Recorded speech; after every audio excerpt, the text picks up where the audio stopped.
SIM update number 7 was released today, bringing us to version 1.21.18.0. The release notes are linked in the description. This update is supposed to fix a number of bugs and appears to be mostly focused on fixing issues with the weather, and that's a very welcome update that's been needed to be fixed for quite a long time. Prior to getting the update, I ensured my system was fully up to date with the Windows updates of the store application. I ensured that my community folder was empty. You can just rename it if you like before doing the update. Again, I always do this in case one of my add-ons is incompatible with the new updates to the SIM. I launched the MS Store application, clicked on the library in the lower left and checked for updates, and it applied a 500 megabyte update to the SIM. After launching the SIM from the first update, there was a 716 megabyte patch. While the SIM updated, I checked the release notes and saw the focus of most of this patch is for bug fixes, and most of those were for weather. Once the update was applied, I let the SIM continue loading, and once it was at the main menu, I exited and restarted the SIM just for safety's sake. Yes, I don't trust these updates. After that, I timed how long it took to load the SIM, and it came in at 2 minutes 51 seconds, about the same as it was before the patch. Following this, I went into the Content Manager to see if there were any updates, and indeed there were 2, so I allowed those to load. Following this, I did a quick check through the menus to see if any undocumented changes were present, and I saw nothing new, and all of my regular settings looked to be the same. I tested FPS around the Kilo Victor November Yankee Airport in the Los Angeles area where I've tested it before. I used the built-in game bar tool in Windows to display the current FPS in the upper right corner of the screen.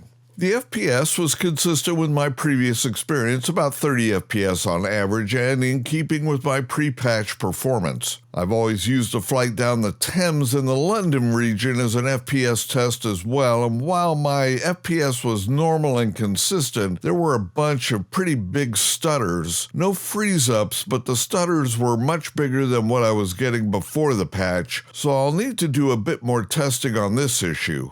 On to the weather testing, I set a storm condition at Kilo Victor November Yankee, and indeed a rainstorm was present there with the attendant wind as well, so that seemed to work fine. I also switched over to a snowstorm briefly, and that seemed to work fine as well.